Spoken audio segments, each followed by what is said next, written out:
మైనంపల్లి హనుమంతరావు మాట్లాడినా లేదు కొండ సురేఖ మాట్లాడినా ఈ రకంగా కొనసాగింపు. ఏం మాటలండి? ఏమైనా అర్థం పర్థం ఉందా? కేటీఆర్ గారు డ్రగ్ అడిక్ట్ అట, సినిమా యాక్ట్రెస్లు అందరికీ డ్రగ్స్ ఇస్తాడట, వాళ్ళను కెరియర్స్ నాశనం చేస్తున్నాడట, రేవ్ పార్టీలట. అరే, ఒక successful minister in the country,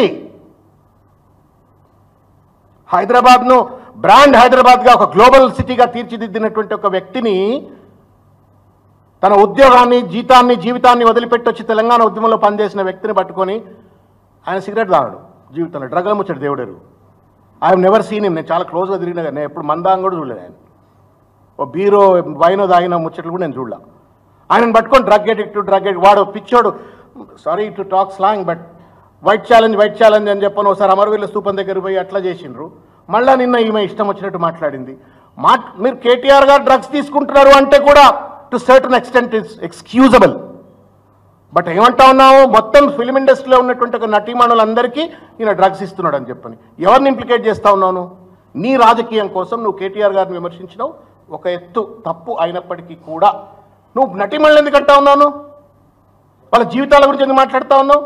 Nagarjuna లాంటి వ్యక్తి ఎవడన్నా చదువుకున్నదా చదువుకోలేదా కంత్ర ఏందండి భాషది? సొంత కోడలనట అడుగుతాడండి అట్లా.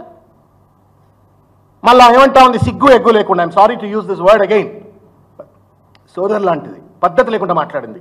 నేను విత్డ్రా చేసుకుంటున్నా అని చెప్పి మళ్ళీ కేటీఆర్ గారి మీద మాత్రం నేను విత్డ్రా చేసుకోనని మాట్లాడుతుంది.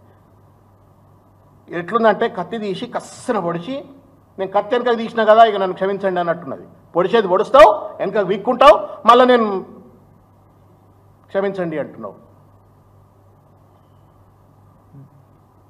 A word makes much deeper wound than a knife.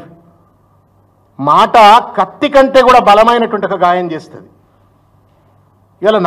ఇవాళ మొత్తం సినీ ఇండస్ట్రీలో ఉన్నటువంటి నటీమణులు అందరూ కూడా ఒక తప్పుడు పనుల్లో ఉంటున్నటువంటి ఒక ఇమేజ్ క్రియేట్ చేసింది ఒక సామాన్యమైనటువంటి ఒక వ్యక్తి కాదు, ఒక